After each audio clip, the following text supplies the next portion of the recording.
Aí pessoal, tem República todo domingo às 18 horas na rua Mauri Lang Silvério 145. Falou, até mais. Bom estarmos aqui na casa de Deus.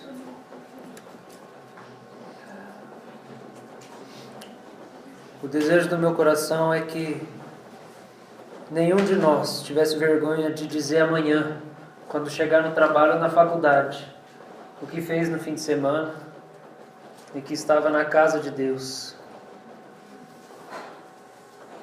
Meu desejo é que você não tivesse vergonha de falar amanhã que o que aconteceu com você, o que foi que valeu a pena nesse final de semana.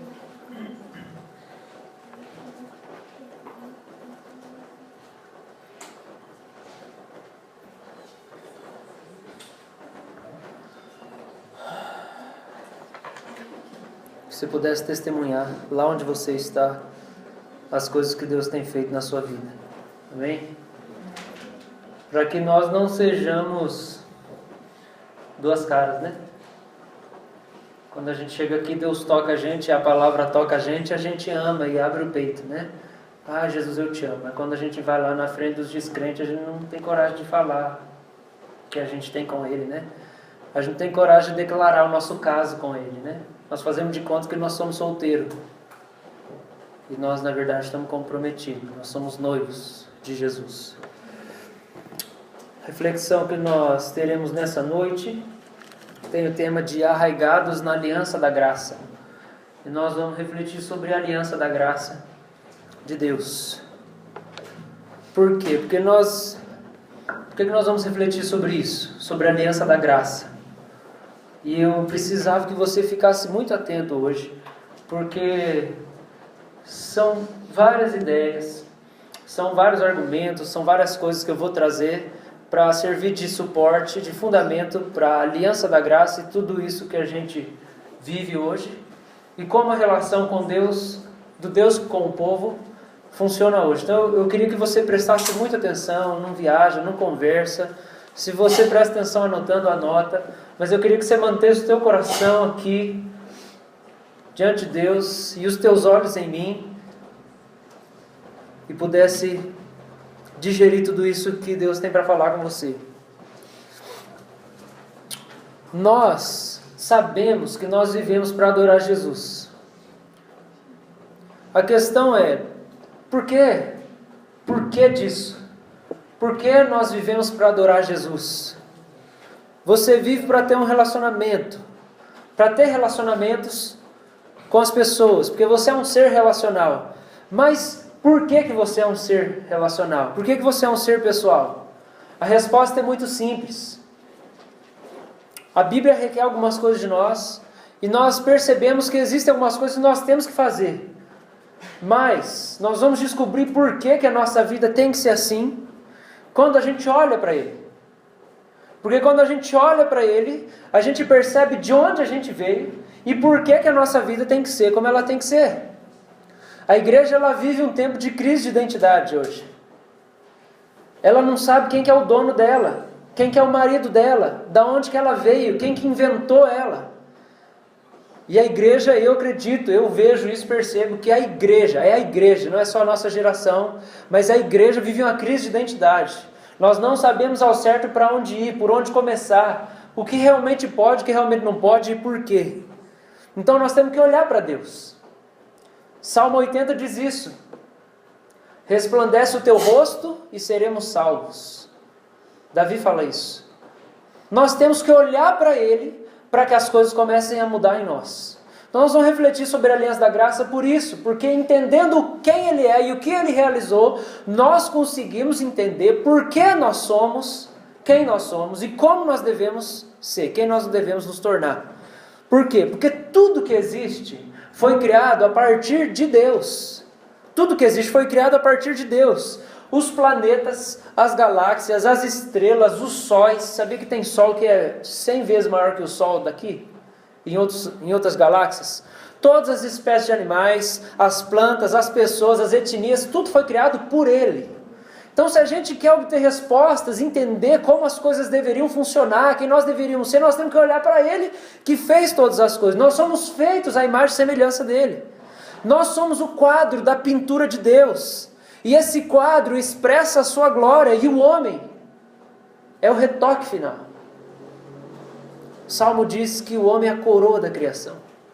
Deus fez o melhor bolo do mundo, e no final Ele botou a cereja, que é a primeira coisa que a gente quer. E a cereja é o homem, a coroa da criação. Por que nós somos completos adorando a Jesus? Porque foi Ele que nos fez. Por que nós somos tão diferentes ao mesmo tempo e tão singulares? Porque Ele é o Criador.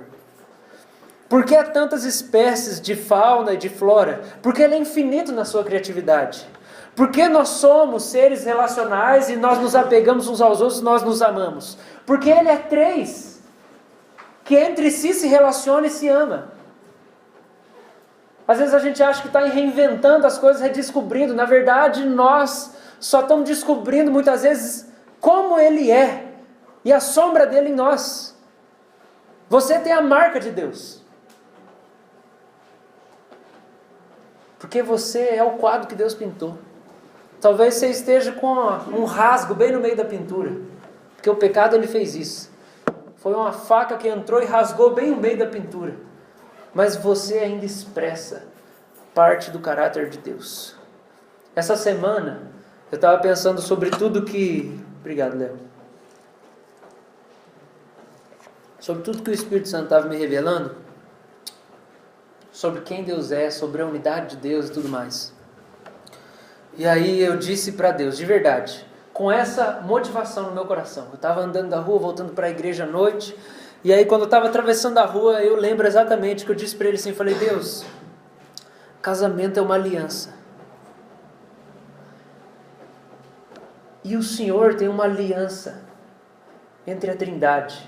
A Trindade tem uma aliança perfeita, em completa harmonia. O Pai, Filho e Espírito Santo. Deus, o Senhor tem uma aliança consigo mesmo. O Senhor experimenta de perfeita aliança e entrega. Casamento é uma aliança de completa entrega. Deus, eu quero casar porque eu quero saber como é se entregar totalmente a alguém. E ser totalmente de alguém. E possuir totalmente alguém. E junto o Senhor, essa coisa de três. Porque eu quero entender como o Senhor é. Falei, Deus, eu quero casar porque eu quero entender essa aliança entre três pessoas. Que o Senhor é. E eu quero saber porque o Senhor me fez para conhecer o Senhor. Base bíblica para casamento. Por que casar? Você, Deus e mais um numa aliança. Você poder saber o que é ter uma aliança entre três, perfeita. Que é o que Ele tem. Então tudo que nós somos vem dEle. Não teria como nós não sermos a imagem de quem Ele é. Aí você pensa assim, pô, mas e as desgraças do mundo? Foi nossa deturpação. As desgraças do mundo não foi obra de Deus, foi a gente que bagunçou o esquema. Então, para saber quem você é, você precisa ir descobrir nele, porque foi Ele que te fez. E nós vamos refletir sobre a salvação, como a salvação nos alcançou. Nós vamos descobrir nele, porque tudo que nós somos vem dele, com exceção da morte. A morte foi algo que nós mesmos que produzimos. Mas nós somos um reflexo de quem Ele é, somos um reflexo do nosso Pai. Então, quando nós entendemos Deus, compreendemos quem Ele é, a revelação dEle, nós começamos a entender qual o propósito da nossa vida e como nós devemos viver. Por isso, nessa noite, eu quero refletir sobre a aliança da graça, e eu quero falar sobre dois aspectos, aspecto divino e aspecto humano da aliança da graça. Você pode abrir sua Bíblia em Romanos capítulo 3. Eu não vou ler o texto logo no começo.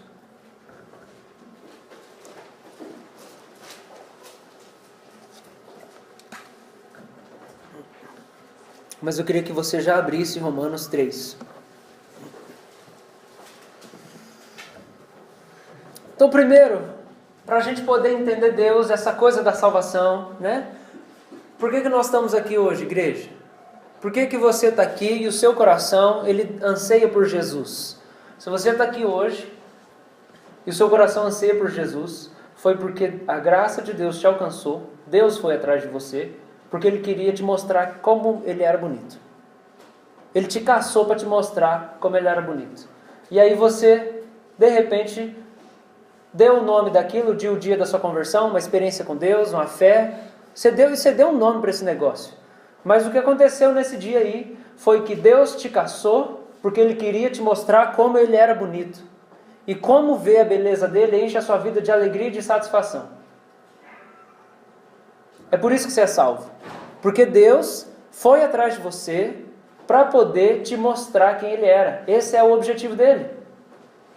A graça dele te alcançou. Deus foi atrás de você. Não foi você que foi atrás de Deus. Talvez você pense assim, não pastor, mas antes de eu realmente ter uma experiência com Deus, eu conhecer Deus, eu estava caçando Ele. Quem colocava fome no seu coração para caçar Ele, era Ele mesmo. Não pastor, mas eu cresci na igreja. Eu sempre fui atrás de Deus. Quem deu para você um pai e uma mãe que te levava na igreja, foi Ele mesmo. A aliança da graça. Nós precisamos estar arraigados na aliança da graça. Entender que a graça de Deus é quem nos buscou e que nos busca todos os dias.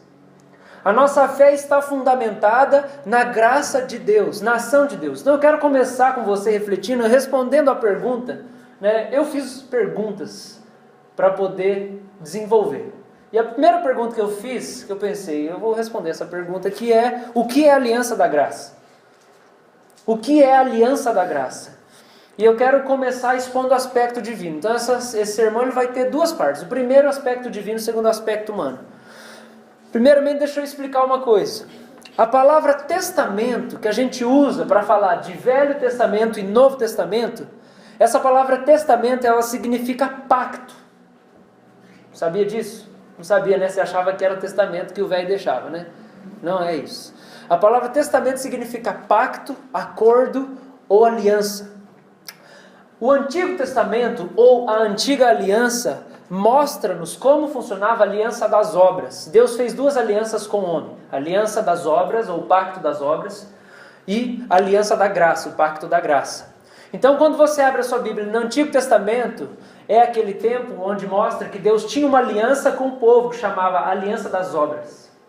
Quando você chega lá no meio e abre a sua Bíblia no Novo Testamento, é o que explica o tempo, a partir de como começou e quando começou a aliança da graça, a nova aliança, o novo pacto que Deus fez com o homem. Então a antiga aliança, que era o pacto que Deus tinha com o homem, era o jeito como o homem se relacionava com Deus e Deus se relacionava com o homem, era o seguinte: era um tipo de acordo que Deus tem com o povo, requerendo do povo o cumprimento de uma lei. Ele deu a lei. Falou, então você quer se relacionar comigo? Aqui está a lei.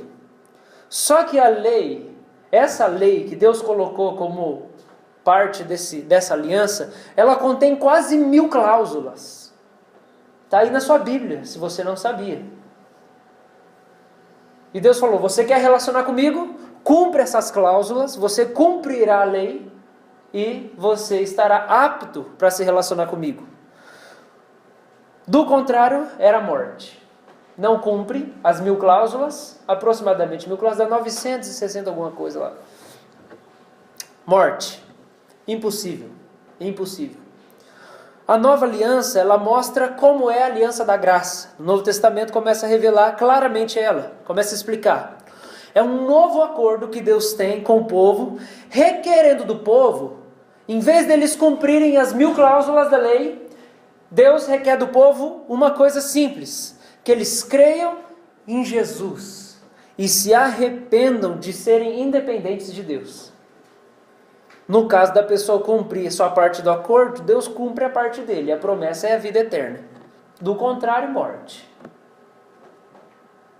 Existem duas alianças que Deus propõe para a humanidade. Essas duas alianças. No Antigo Testamento, a aliança das obras. Cumpra as cláusulas e nós teremos um relacionamento e você terá a vida eterna. Na nova aliança, creia em Jesus e se arrependa de ser independente de Deus e você terá a vida eterna.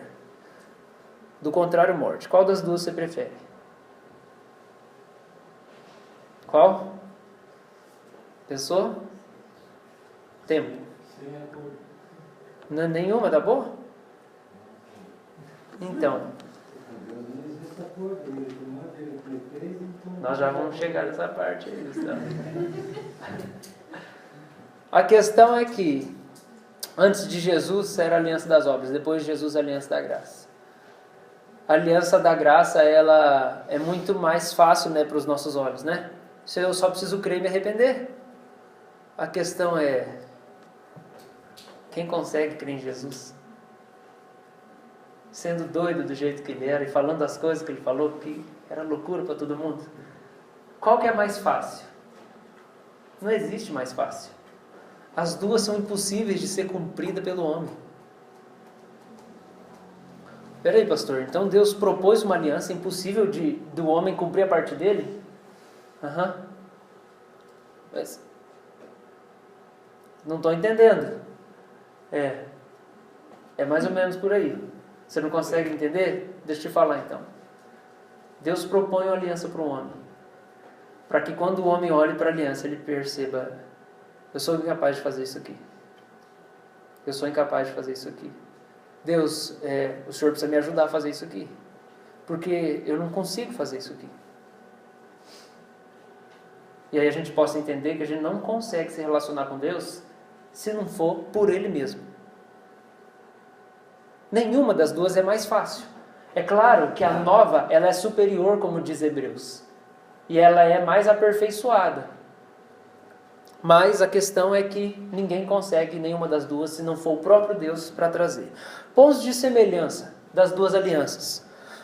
Pontos de semelhança. É o mesmo autor. Foi Deus quem instituiu as duas alianças. Partes contrastantes da aliança. Deus e o homem. Nas duas alianças é Deus e o homem. É uma aliança entre Deus e o homem. A forma externa, ou seja, a condição e promessa. As duas alianças são assim, tem uma condição para você participar da aliança, participando, uma promessa se cumprirá na sua vida da parte de Deus. O conteúdo da promessa, que nos dois casos é a vida eterna. No Antigo e no Novo Testamento, o conteúdo é a vida eterna. Em outras palavras, mas é a vida eterna da mesma maneira. E o objetivo geral das duas alianças é o mesmo. Adivinha? A glória de Deus. Porque tudo que acontece é para a glória de Deus. E deve ser sempre. Pontos de semelhança. Pontos de diferença entre as duas alianças. Na aliança das obras, Deus aparece como Criador. Ele criou tudo e Ele colocou aliança. Na aliança da graça, Ele aparece como Redentor e Pai. Então, na aliança da graça, Ele chega e coloca aliança. Fala, se você quiser, é isso. Só que Ele mesmo é quem vai fazer com que a parte humana cumpra a parte dela. Ele é o Redentor. Ele mesmo. Essa é a diferença. Na antiga não existe mediador. Por exemplo, a antiga aliança é: cumpra as 1000 cláusulas. A nova aliança é: Jesus cumpriu as 1000 cláusulas. Só creia nele. Entre você e Deus, na antiga aliança, é só você e Deus. E não tem ninguém para dar um help. A nova aliança é: Jesus está aqui. Ele cumpre por você. Creia nele. Ele é o mediador entre você e Deus. Na nova aliança existe mediador. Na antiga não existe mediador. Na aliança das obras, ela depende da obediência humana. Então, se você quiser andar com Deus, você tem que ser obediente em tudo. Na aliança da graça, depende da obediência de Jesus como mediador. Na aliança das obras, você precisa ser perfeito. Na aliança da graça, você precisa crer na perfeição de Cristo. Na aliança das obras, guardar a lei leva à vida eterna. Na aliança da graça, a fé em Jesus leva à vida eterna. O fato, gente, é que ambas as alianças são, de uma certa maneira, geradas pela graça. Primeiro por quê? Porque só o fato de Deus tomar iniciativa para propor um acordo com o homem, e já é fruto da graça, foi de graça. Ele quis ter um acordo com o homem. Isso já mostra que é movido pela graça, pela bondade dele. Segundo, porque Deus é quem capacita tanto o povo tanto na aliança das obras, quanto na aliança da graça, para crerem nele. É Deus que capacita. No Antigo Testamento os caras obedeciam e tal. Mas era a graça dele que capacitava os caras no Antigo Testamento para crer e obedecer. No Novo Testamento também. Quem que faz a gente crer em Jesus como nosso mediador? É Ele mesmo. Quem que faz você crer em Jesus? É a sua boa disposição? É a sua criação que a sua mãe te deu? Não, é a graça de Deus que vem te tocar. Então, o que é a nova aliança? A aliança da graça. Um teólogo, Alec Motyer, fala o seguinte: na Bíblia, o testamento não é um livro, e sim uma promessa de aliança da parte de Deus. Uma promessa feita e assegurada a nós, da parte de Deus, procedente de sua livre vontade e escolha. Uma promessa que Ele mesmo se impôs. Deus se impôs uma promessa. Ele falou: eu juro por mim mesmo, eu garanto que eu vou levantar um povo que vai me servir, vai me buscar e vai andar comigo. Nas minhas palavras, o que eu quero dizer é o seguinte: a aliança da graça, que é hoje, é o tempo que nós vivemos, é uma aliança que Deus fez com a humanidade, de que com base unicamente na sua benevolência, sua bondade, Ele estabeleceria sua igreja e a sustentaria. Gente, é isso que Deus determinou e Ele impôs para si mesmo. Ele falou: eu vou levantar uma igreja, eu vou fazer a igreja crer em mim, eu vou sustentar a igreja e a igreja vai perseverar até o fim, porque eu vou fazer. Ele puxou tudo para Ele. Na aliança das obras, Deus prova para nós que nós não conseguimos andar com Ele, nem perseverar, nem permanecer. Por isso, Paulo fala isso no Novo Testamento. Ele fala o seguinte: pela graça, pela lei, ninguém será santificado. O único objetivo da antiga aliança ter sido criada por Deus é para que quando nós olhássemos para ela, nós pensássemos: não tem como eu me relacionar com Deus, porque eu não vou conseguir cumprir tudo isso. Isso dá brecha para que Deus mande Jesus e crie a nova aliança. Como resposta: você não consegue cumprir? Então olha só, Jesus está aqui, Ele vai cumprir perfeitamente, e você vai crer nele, e isso vai bastar. Eu estava no carro antes de vir para cá, e aí eu fiquei um pouco em silêncio, acalmei o coração, fiquei quieto ali, sentindo a presença de Deus, no silêncio, não tinha música, não tinha nada, só eu e Deus ali. Pensei na pregação, pensei em tudo, no culto. Deus falou comigo assim, Ele falou: filho, é bem simples, eu só quero que a igreja essa noite entenda que eu vou dar conta de tudo, que eu é que vou fazer tudo, que está comigo a responsabilidade. Deus falou isso para mim claramente: eu só quero que a igreja entenda que sou eu que vou fazer tudo.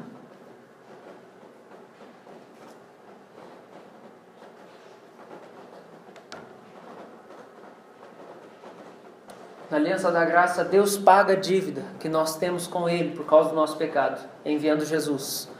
Deus transforma o coração do homem, gerando fé. E Deus mora com o povo, enviando o Espírito Santo. E Deus sustenta um novo estilo de vida. Quem sustenta a aliança da graça? Ou, em outras palavras, quem sustenta o seu relacionamento com Deus?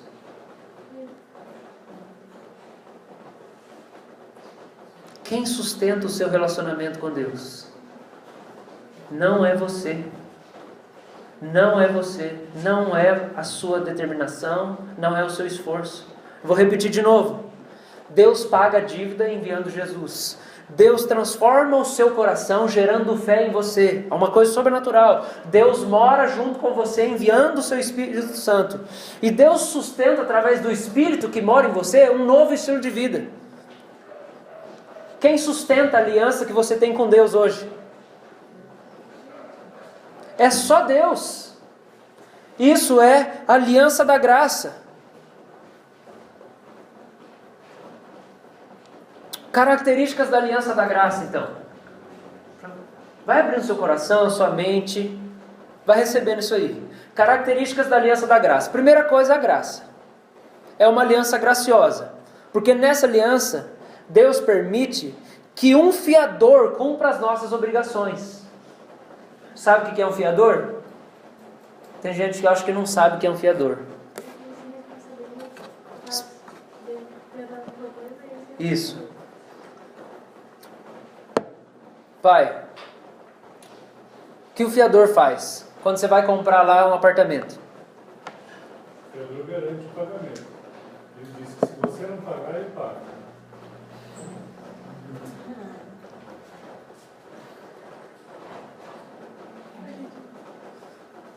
Deus mandou o fiador.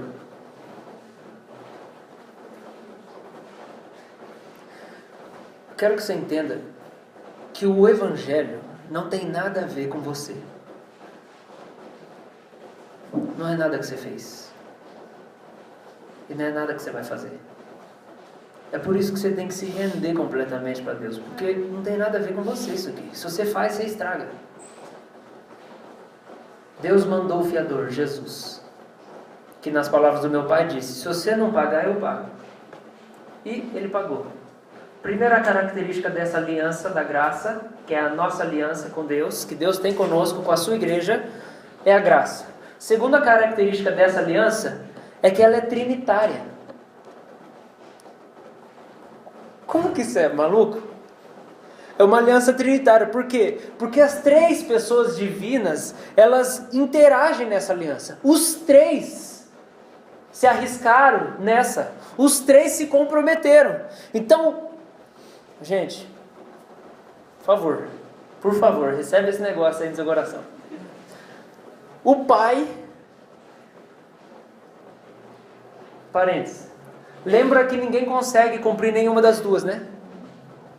Ninguém consegue cumprir as 1000 cláusulas, ninguém consegue crer em Jesus, né? Se todo mundo conseguisse, a gente não tinha medo de evangelizar. Só que evangelizar envolve dependência de Deus. Então, como você não depende de Deus em muitas áreas da sua vida, você não tem coragem de evangelizar. Porque não é tão fácil assim. Para crer em Jesus precisa de um milagre. Deus propôs as duas alianças, ninguém consegue cumprir nenhuma delas, as duas dependem dele. Isso mostra para nós que a aliança não é para todo mundo. A aliança é para quem Deus quer propor aliança. E essa aliança é trinitária, as três pessoas da Trindade estão envolvidas. Por quê? Primeira coisa, o Pai elege quem vai participar da aliança. Ele fala, ó, você para cá, você para lá, você para cá, você para lá, eu que mando aqui, você para cá.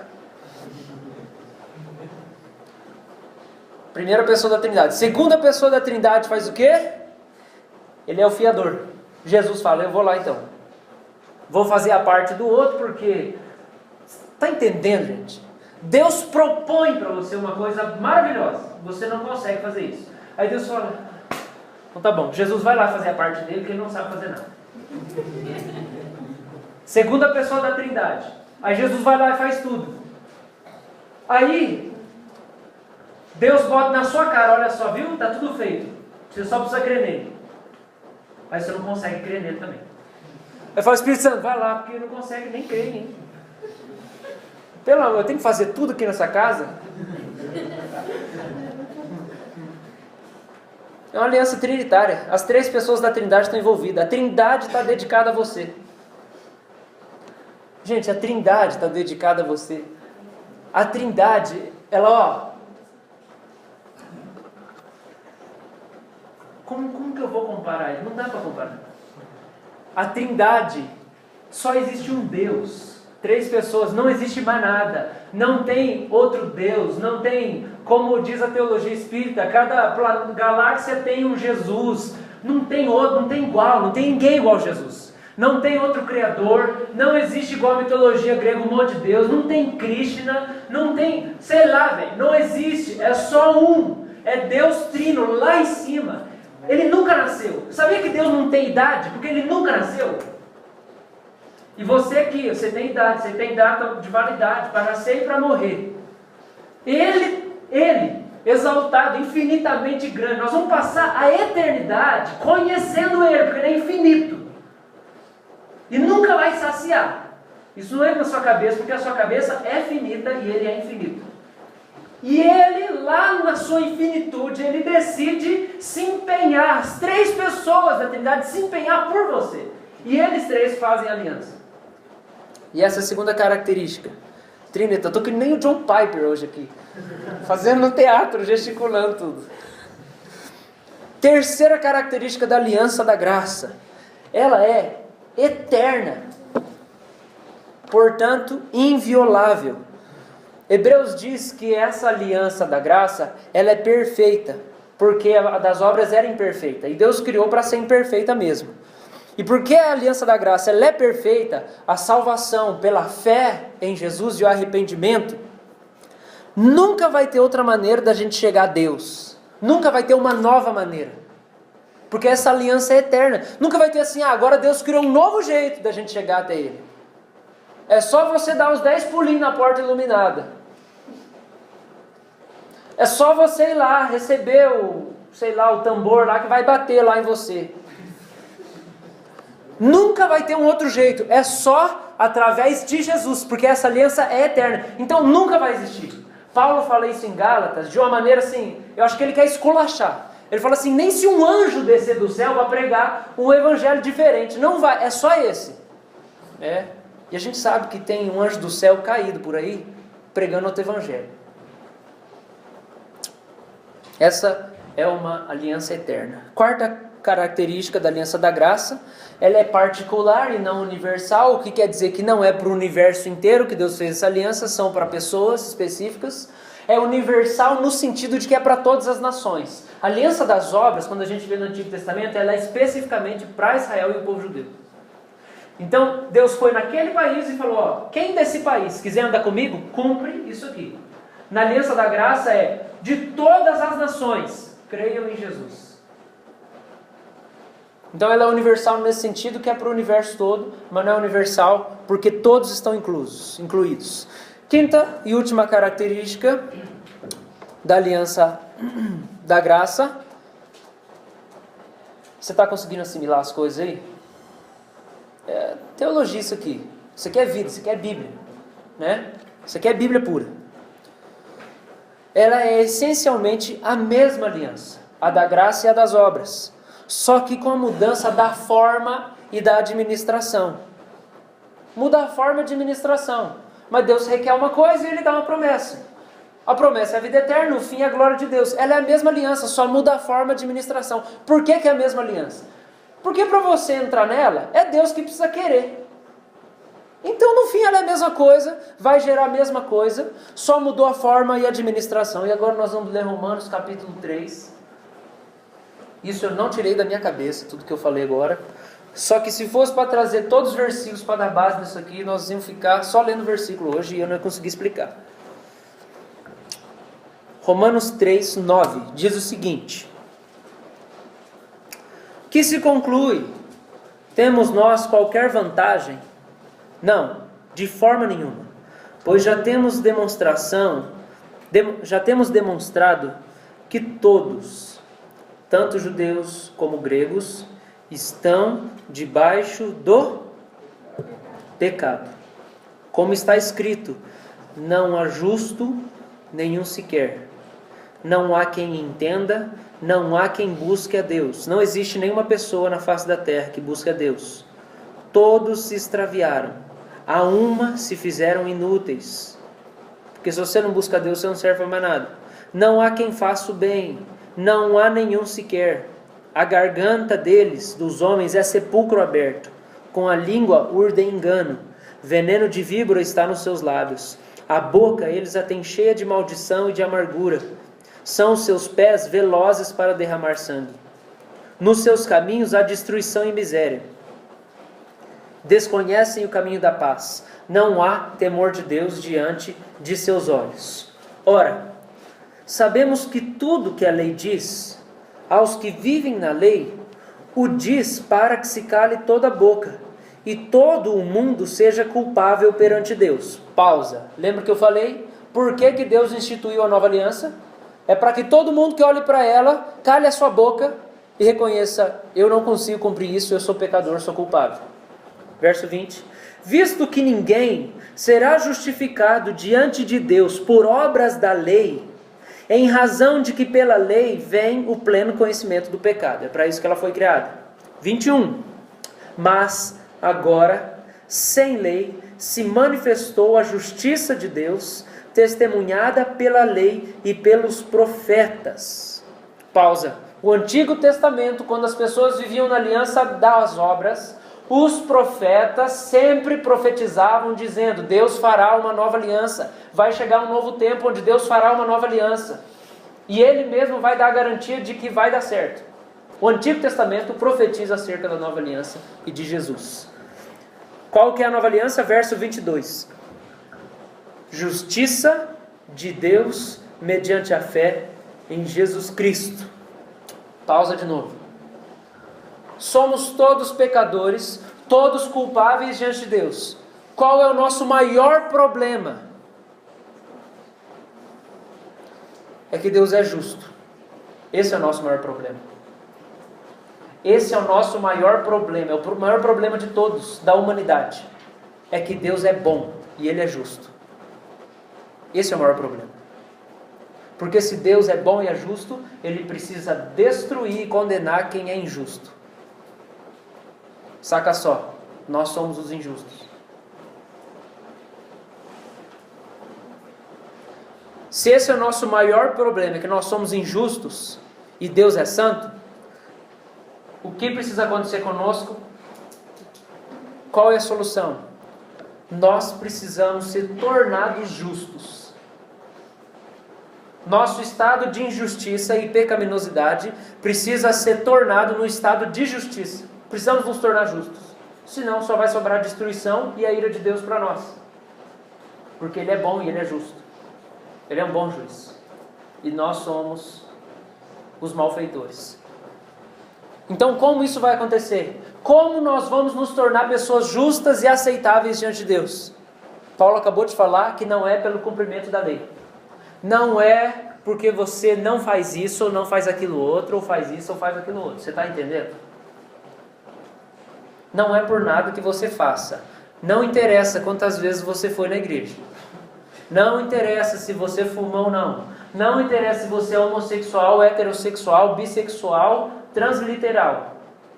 Sexual. Não interessa.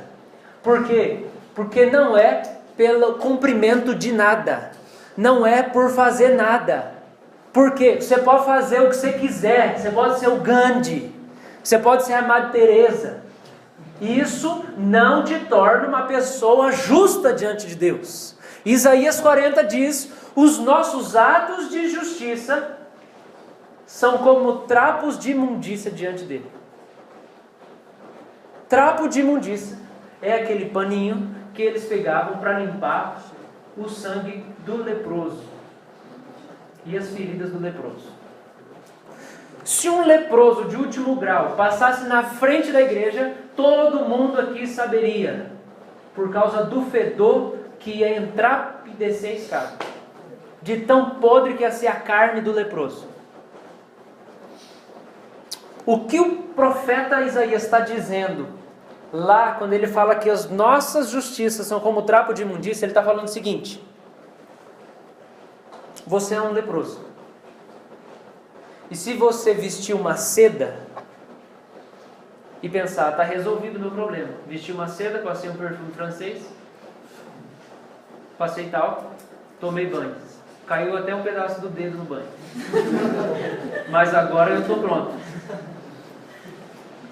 Sabe o que vai acontecer? Em alguns instantes, depois de você tomar do banho, botar a seda, aquela roupa chique, cara, passar o perfume, aquela roupa daqui a pouquinho vai começar a ficar tão podre, mas tão podre, que você vai ter que jogar ela fora. É isso que o profeta está dizendo. Você é pecador. Nem que se você fizer uma coisa boa, vai adiantar. Porque vai ser que nem a roupa suja do leproso. Contaminado, vai ter que queimar. E aí, como é que nós vamos fazer para resolver o nosso problema e nos tornar justos? As religiões vão propor algo para você. Seja uma pessoa boa e cumpra uma lista de coisas. Vai para Meca, esvazia sua mente, sei lá o que. Faça boas obras. A Bíblia vai dizer, nada que você fizer vai resolver. Nada que você fizer vai resolver. Você não tem condições de lidar com o seu estado pecaminoso. Então, de duas uma, nós desesperamos da vida e acabou tudo para nós, ou Deus faz uma proposta nova. E aí ele vai fazer a proposta no versículo 22.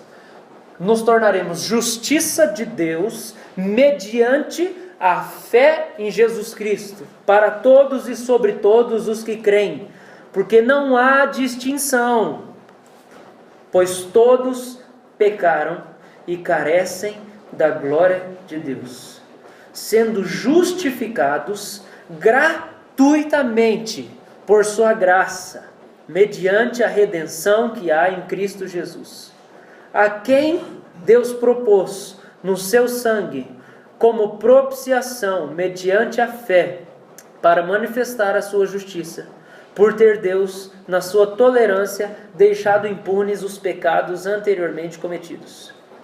Tendo em vista a manifestação da sua justiça no tempo presente, para que Ele mesmo ser justo e o justificador daquele que tem fé em Jesus. Onde, pois, está a jactância? Foi de todo excluída. Por que a lei das obras? Não, pelo contrário, pela lei da fé. Concluímos, pois, que o homem é justificado pela fé, independentemente das obras da lei. É porventura Deus somente dos judeus? Não. O é também dos gentios? Sim, também dos gentios, visto que Deus é um só, o qual justificará por fé o circunciso e mediante a fé o incircunciso. Anulamos, pois, a lei pela fé? Não, de maneira nenhuma, antes confirmamos a lei. Essa é a aliança da graça. Esse texto aqui explica a aliança que Deus fez com a sua igreja. Pessoas que Ele elegeu pela sua graça e misericórdia, e um critério que nós não temos aqui, a condição humana de entender. Ele olhou para você, falou: eu vou atrás dele, vou me revelar a ele, vou mostrar quem eu sou e eu vou mudar a vida dele. Porque eu quero que ele me conheça. Eu quero mudar a história dele. Então, a nova aliança é a promessa, é o contrato, é o acordo de que Deus enviaria o seu Filho para morrer pelos pecados que nós cometemos. E Ele faria com que nós, os seus eleitos, crescêssemos nele. Quando a gente olha no texto, parece até uma coisa sem sentido. Versículo 24. Paulo fala gratuitamente por sua graça, uma coisa redundante. Gente, mas é isso mesmo que ele quer. Paulo, ele quer enfatizar que nós não temos qualquer participação em pertencermos a Ele. Nós não temos qualquer participação em pertencermos a Ele. É uma ideia completamente dele, exclusivamente dele, de realização dele na nossa vida. Ele é quem faz, é pela graça. Então, se é Ele quem faz, como diz o versículo 27, onde está a jactância? O que quer dizer? Quem vai se achar bom? Não dá para você se achar bom por uma coisa que você não fez. Paulo está falando, quem vai se achar bom? Não vai ter como. E aqui eu quero trazer a primeira lição prática para você. Não existe ninguém bom aqui. Não existe ninguém bom aqui nessa noite. Se você crê em Jesus, é porque você é mau. Você é mau, você é ruim. Você é ruim, assim como eu. Você é ruim, ruim mesmo. Mas tão ruim que a Bíblia chama você e me chama de inimigos de Deus, odiadores de Deus. Mas se você está aqui hoje, é porque apesar de ser alguém ruim mesmo, Ele veio e gerou fé no seu coração para crer nele. Você precisa adorar Ele por causa disso. Você precisa adorar Ele por causa disso. Não tem ninguém bom aqui hoje à noite. Eu estou aqui porque eu sou uma pessoa boa, então eu estou aqui porque eu sou bom, olha só, eu estou crendo em Jesus. Você não é, não é. Não tem ninguém bom aqui hoje. Foi a graça que operou em você. E eu quero dizer que esse é o primeiro fruto de estar arraigado na aliança da graça. de entender e conhecer a aliança da graça. A primeira coisa que ela gera em você é humilhação e adoração a Jesus Cristo.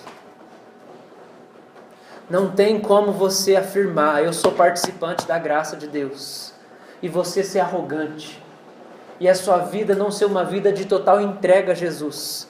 Você precisa se humilhar e adorar Jesus. Não tem outra coisa para você fazer quando você entende que você é pecador, ruim, incapaz de chegar até Deus, e que só por Ele, em você poderia crer nele. A gente deveria se envergonhar dos nossos pecados e se arrepender profundamente deles e mudar de vida. Paulo diz no versículo 31, ele faz uma pergunta. Ele fala assim: nós anulamos a lei? Aí ele fala: não. Por que a lei não é anulada? Porque a lei revela que nós somos impotentes. E porque somos impotentes, Deus revela a sua graça. Tudo isso tem a ver com Deus desejar que você saiba quem Ele é. O objetivo dele é fazer com que você perceba quem Ele é, como Ele assumiu a responsabilidade por tudo. Se a lei for anulada, ninguém vai para o inferno. E se a lei for anulada, Jesus não precisava ter morrido por ninguém. A lei não é anulada. Isso torna todo mundo culpável diante de Deus. E só Deus para salvar o indivíduo aí. Pela graça, gerando fé no coração dele. A gente vive pela lei? Vive! Não é isso que ele fala? Versículo 27 mesmo? Olha lá. Por que lei das obras? Não. Do contrário. Lei do quê? Lei da fé. Nós vivemos pela lei. Mas não é lei mosaica. Que lei que é essa? É a lei da fé. Que fé que é essa? Que lei que é essa? É a lei de que só pela graça de Deus, mediante a fé em Jesus, nós somos justificados e santificados. É confiar totalmente no trabalho de Deus na nossa vida. Entender que Deus está empenhado com a sua vida. Deus está empenhado com você. Ele se penhorou. É isso que Paulo diz que o Espírito Santo é em nós, penhor da nossa salvação. Ele se penhorou. Ele deu um pedaço dele mesmo para morar em você, como garantia de que ele realizaria. Então que lei pela qual você tem que ver? Lei da fé, você tem que crer. Porque ele já fez tudo para te convencer de que a coisa está sob controle dele. E que você tem que relaxar e se entregar à vontade dele. É aprender a fazer oração. Seja feita a sua vontade todo dia. Na hora que está lá afogando, Deus, seja feita a sua vontade, se agora foi. Deus está caindo no mundo, seja feita a sua vontade, porque o Senhor já está empenhado comigo. Não tem como pedir para Deus se comprometer mais com a igreja. Ele já fez tudo que ele podia fazer para se comprometer com a igreja. O que falta para você ter fé nele? E viver pela lei da fé. De que a graça dele está sobre você. Nós temos que viver por essa lei. Eu quero ir mais um texto. Gênesis capítulo 6. Nós vamos no primeiro lugar na Bíblia em que a palavra aliança aparece. Primeiro lugar da Bíblia em que a palavra aliança aparece.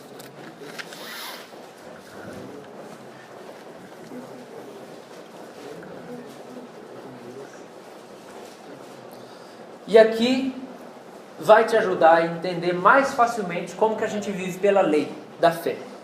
Como a gente vive arraigado na aliança da graça. Esse texto vai nos ajudar muito. Gênesis 6, verso 5. Diz o seguinte: viu o Senhor que a maldade do homem se havia multiplicado na terra, e que era continuamente mal todo o desígnio do seu coração. Então se arrependeu o Senhor de ter feito o homem na terra, isso lhe pesou o coração. Disse o Senhor: farei desaparecer da face da terra o homem que criei, o homem e o animal, os répteis e as aves dos céus, porque me arrependo de os haver feito. Tempo. Se arrepender, você pode substituir por se entristeceu. Foi isso que aconteceu. Deus se entristeceu profundamente. Verso 9. Eis a história de Noé. Noé era um homem justo. Verso 8. Porém, Noé achou graça diante de Deus. Verso 9. Eis a história de Noé. Noé era um homem justo e íntegro entre os seus contemporâneos. Noé andava com Deus. Gerou 3 filhos, Sem, Cã e Jafé. A terra estava corrompida à vista de Deus e cheia de violência, igual hoje. Viu Deus a terra e eis que estava corrompida, porque todo ser vivente havia corrompido o seu caminho na terra. Então disse Deus a Noé: resolvi dar cabo de toda a carne, porque a terra está cheia da violência dos homens. Eis que os farei perecer juntamente com a terra. Faze uma arca de tábuas de cipreste. Nela farás compartimentos e a calafetarás com betume por dentro e por fora. Deste modo a farás. De 300 côvados será o comprimento, de 50 a largura e a altura de 30. Farás ao seu redor uma abertura de 1 côvado de altura. A porta da arca colocarás lateralmente. Farás pavimentos na arca, um embaixo, um segundo e um terceiro. Verso 17.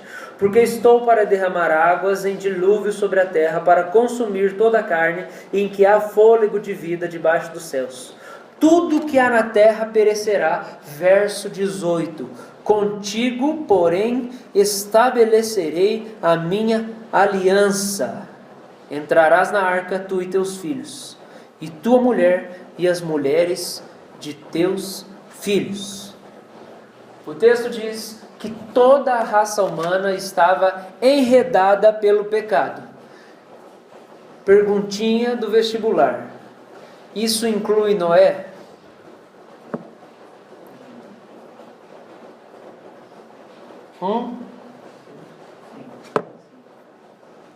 Inclui Noé? Noé não andava com Deus?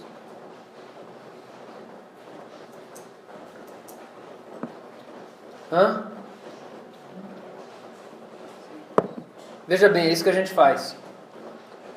A gente conhece uma pessoa de Deus e a gente pensa assim: nossa, esse mundo é desgraçado, mas aquela pessoa é boa. Aquela pessoa é de Deus. Aquela pessoa é diferente. Tem gente que olha para os crentes assim, né? Não, o mundo é uma desgraça mesmo. Não, mas tem uns aí que são verdadeiros. Tem uns aí que são bons. Gente, se Noé não estava enredado pelo pecado, então Jesus não morreu por Noé, né? Noé não precisava que Jesus tivesse morrido por ele, né? Outra pergunta então: se Noé ele não estava enredado pelo pecado, então será que Deus não tinha uma missão melhor para ele do que construir uma arca do tipo morrer pela humanidade? Já que o maior problema de todos sempre foi a condenação da humanidade. Surgiu um cara que não tem pecado, por que Deus não manda Noé morrer pelos homens, já que ele não tinha pecado? Gente, Noé era pecador. Noé, ele era pecador também. Por que Deus escolheu a família dele? Noé é a família dele. Ele não se conformou com as coisas que aconteceram. Vocês não entenderam nada. Deus escolheu Noé porque ele quis. Vamos ler a ordem? O que está no versículo 8? Alguém lê lá. Porém, Noé achou graça diante do Senhor. E o que está no versículo 9? Diz a história de Noé. Noé era homem justo e íntegro entre seus contemporâneos. Noé andava com Deus. O que vem antes?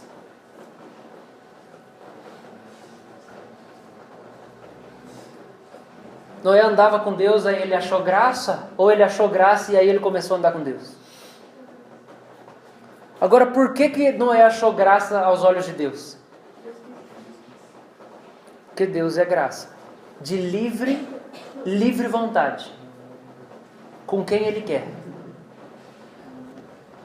Com quem Ele quer.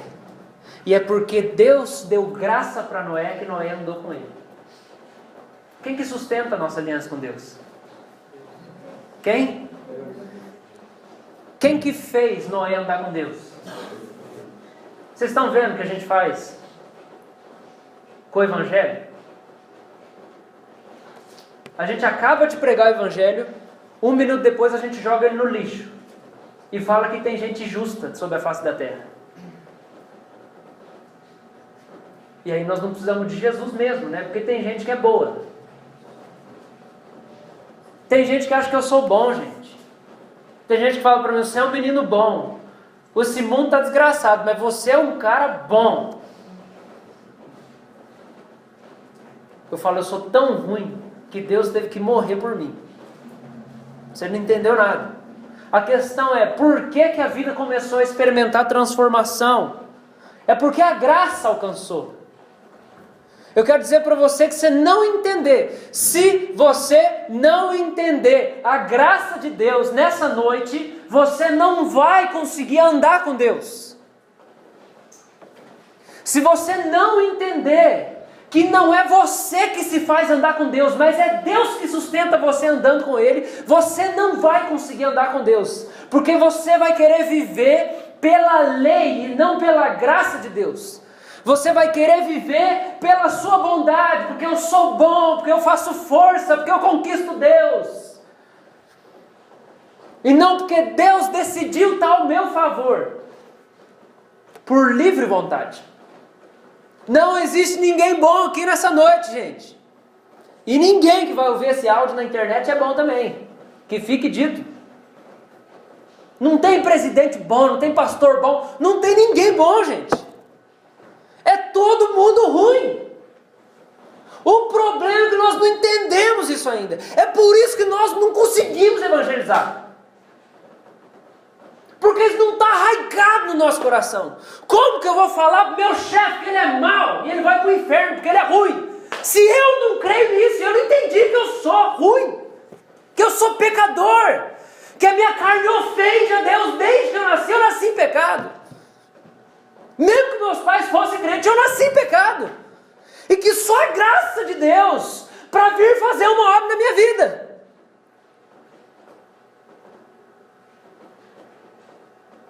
Nós entendemos que nós somos pecadores.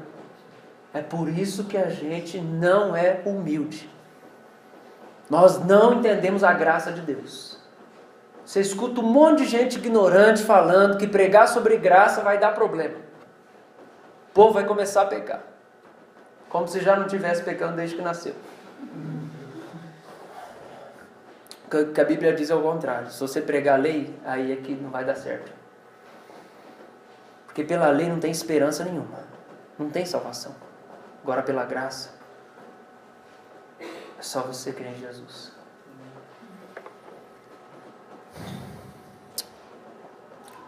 Eu vou para o aspecto humano, rapidamente, por causa do nosso tempo.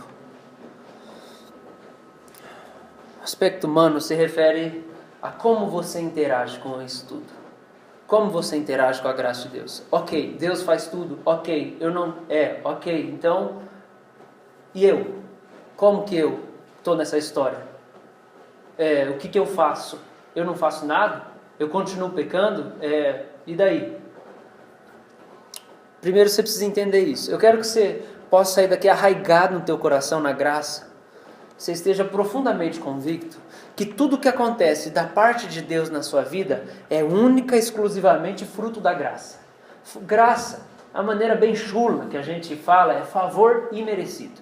Então tudo que Deus faz na sua vida é um favor que Ele faz para você imerecido, que você não fez nada para merecer. Graça, não existe mérito humano algum. Não existe mérito humano algum na ação de Deus na minha vida. Mesmo nesse momento onde eu estou pregando aqui. Não existe mérito meu. Se Deus está tocando o seu coração, transformando a sua vida, te dando uma direção, te consolando, não existe mérito meu naquilo que Deus faz. Graça é ausência de mérito. Você não fez por merecer. Assim é a salvação. Assim é o perdão que você tem em Cristo. Assim é o amor de Deus por você. E esse é o motivo pelo qual você ama Deus hoje. Ou está tentando amar Deus hoje. É porque a graça dele gerou no seu coração um interesse pelo ser divino. Você nada fez por merecer. Na verdade, você fez para merecer o contrário, mas nada para merecer o que é bom. Então assim a gente começa o aspecto humano. E eu quero aqui trazer para você algumas coisas que são maneiras da gente reagir. Já que Deus não perguntou nada para nós, já que Deus instituiu a aliança soberanamente, já que foi tudo ideia dele, Ele instituiu a aliança com você, Ele mandou o fiador para morrer por você, Ele mandou o Espírito que ia gerar fé em você para crer no que Ele fez. Esse é um agir soberano dele. É soberania de Deus. É Ele que quis. 10 mandamentos. Deus não perguntou a ninguém se o povo queria os 10 mandamentos. Falou, vocês estão querendo aí 10 mandamentos? Para deixar a vida mais legal? Tá meio chato, então 10 mandamentos.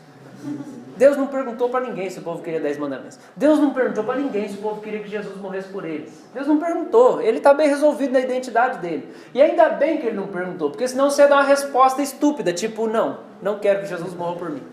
Então, a nossa reação à graça é adoração. O primeiro motivo é esse. Primeira coisa que você interage. Nunca é iniciativa, é sempre reação, ok? A participação humana na aliança da graça e na graça de Deus é sempre reação, nunca é iniciativa. Primeira coisa, adoração. Nós temos que adorar Deus por causa da graça dele. O salmista diz assim, porque a tua graça é melhor do que a vida, os meus lábios te louvam. Você precisa viver uma vida de adoração a Deus, você precisa adorar Ele, você precisa venerar Ele, você precisa... sei lá, palavras atuais para isso. Você precisa ser viciado em Deus. Você precisa estimá-lo acima de toda e qualquer outra coisa. Você precisa adorar a Deus. Adoração. Por quê? Porque não existe outro. Eu preciso adorar, beijar o pé dele. Eu preciso me prostrar diante dele. Segunda coisa, que a interação humana, a graça, reação, é o sacrifício. Opa, Jesus sacrificou por mim, Graça não é ausência de sacrifício, é ausência de mérito. Todos os apóstolos de Jesus foram assassinados. Eles sacrificaram suas vidas. Eles viviam pela fé, e se você ler Hebreus 11, diz dos heróis da fé, que viviam pela lei da fé e morreram, se sacrificaram por causa da fé. Segunda reação que você e eu, como gente de Deus, que foi alcançado pela graça, precisamos ter é uma vida de sacrifício. Você precisa se sacrificar em primeiro lugar para abrir mão dessa mentalidade que você é bom, que você dá jeito nas coisas. E em segundo lugar, você precisa abrir mão das suas próprias forças e confiar na operação da graça de Deus na sua vida. Graça não é ausência de sacrifício, é ausência de mérito. Jejuei essa semana, orei essa semana, gastei um bom tempo com Deus essa semana, não porque eu não confiasse na graça, mas porque graça requer de mim um retorno de sacrifício, uma vida de sacrifício. Se eu creio que Ele provê tudo para mim, porque Ele está empenhado comigo, e se esse barco afundar, Ele vai afundar junto comigo, porque Ele é o capitão desse navio. Sabe como é que funciona, né? O capitão afunda junto com o navio, pelo menos antigamente se falava isso. Não é assim que acontece? Ou não pula, né? Se você vê o Titanic, ele não pulou. Ele é o capitão do navio da sua vida. Ele está empenhado com você. Se o barco da sua vida afundar, ele vai afundar junto. Mas não vai, porque ele é soberano e não vai deixar. E a graça dele está na sua vida.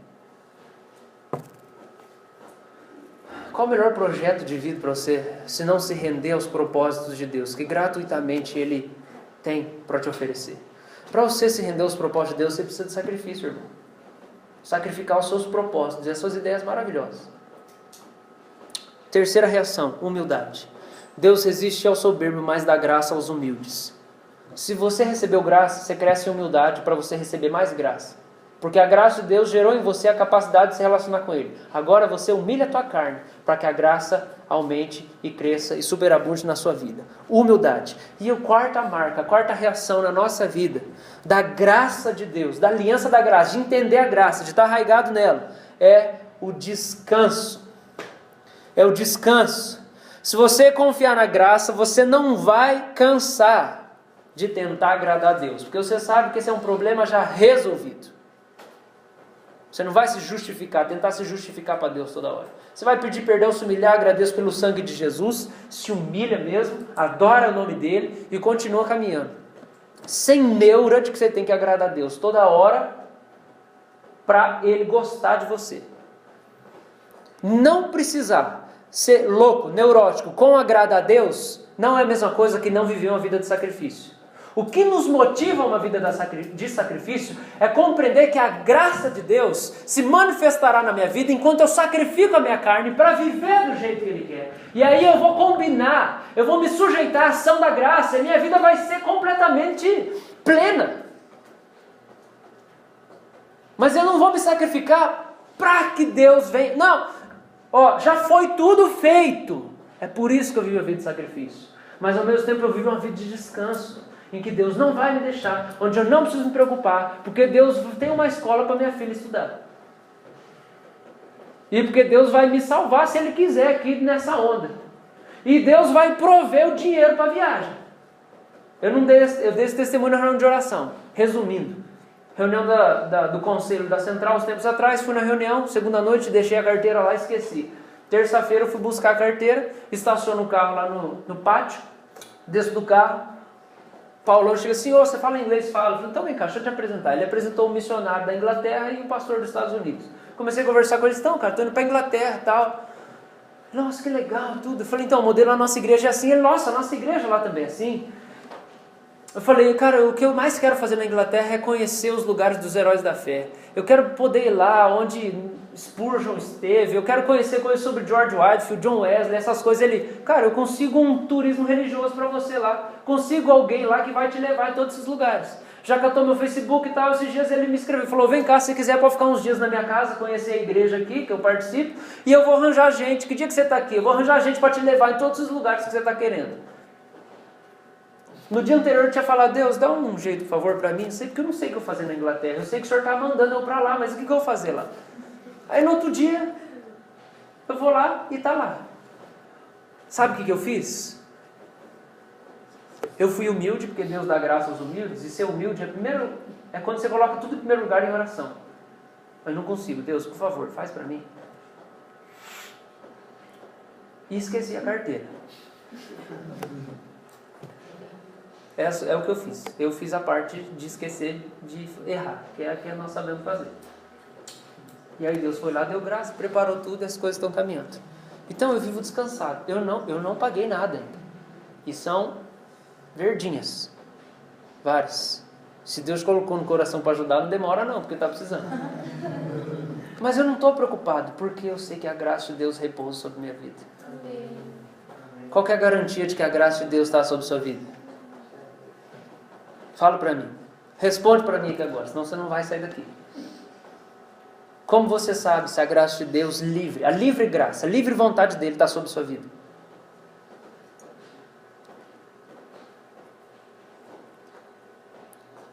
Pai, você precisa dar aula aí dos novos membros para os caras de novo aí, que tá difícil. Como que você tem certeza da sua salvação, meu irmão?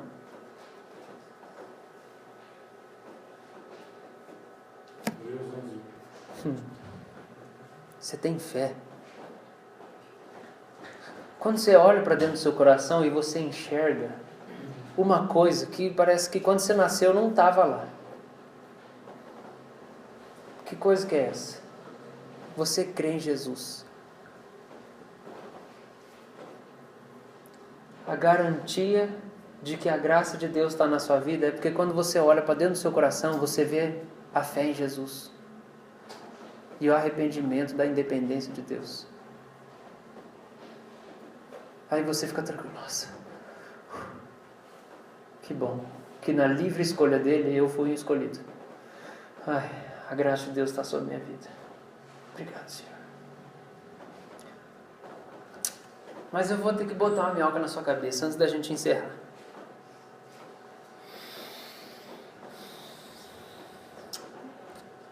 Como que a Bíblia diz que tem gente que transforma a graça de Deus em libertinagem?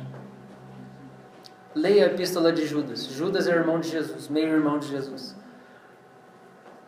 Tem gente que transforma a graça em libertinagem. numa falsa liberdade pecaminosa. Quero dizer para você, você está debaixo da graça de Deus. E Deus se comprometeu com Ele mesmo que Ele vai cuidar de você e te levar para a vida eterna. Mas aqui, enquanto você não vai para lá, você pode olhar para essa graça e tanto faz isso aqui, e viver a sua vida em pecado, como um crente. E aí, sabe como a graça vai se manifestar na sua vida durante a vida toda?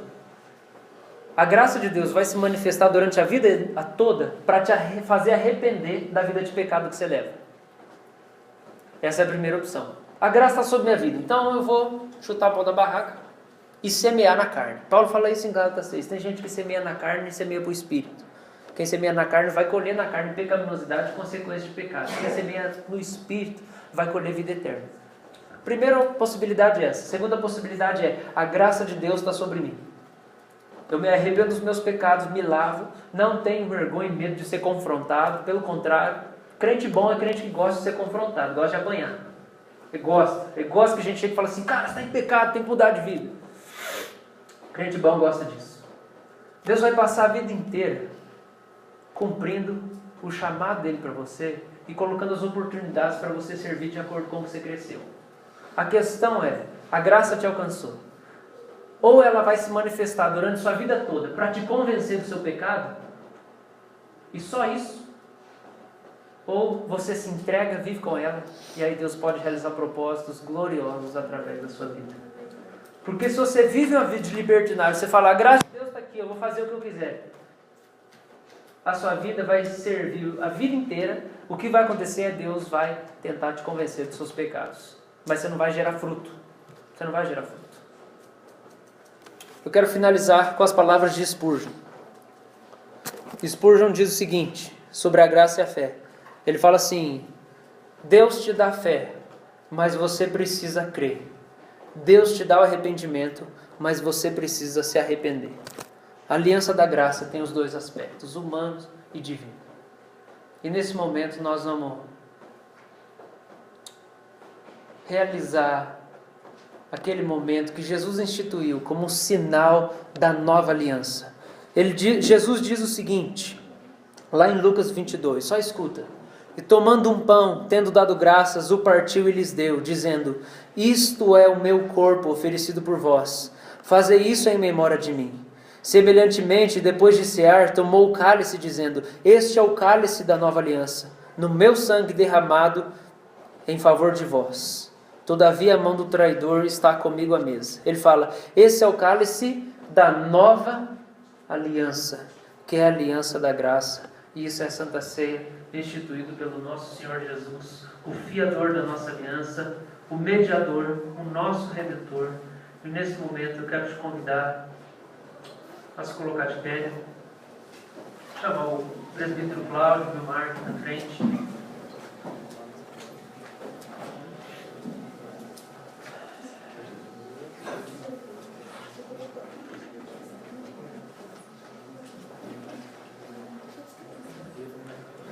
As três reações que nós temos que ter diante da graça. Primeira reação, adoração. Segunda reação, sacrifício. Terceira, humildade. Quarta, descanso. Esse é o convite de uma nova aliança, de uma nova vida, pela fé em Jesus Cristo. A fé que purifica o nosso coração. E Jesus fala, ele reparte o pão, ele pega o cálice do suco, da uva, e ele diz o seguinte: esse é o cálice da nova aliança. E o texto termina com uma frase: todavia a mão do traidor está à mesa. Você chega nessa noite ou como Judas, que não creu em Jesus, só estava lá, mas não cria, não entendia, não cria na graça. E ele chegou lá e ele comeu como assassino. Ou você chega nessa noite como alguém que crê, se arrepende dos seus pecados e diz: Deus, eu preciso da sua graça na minha vida, Senhor.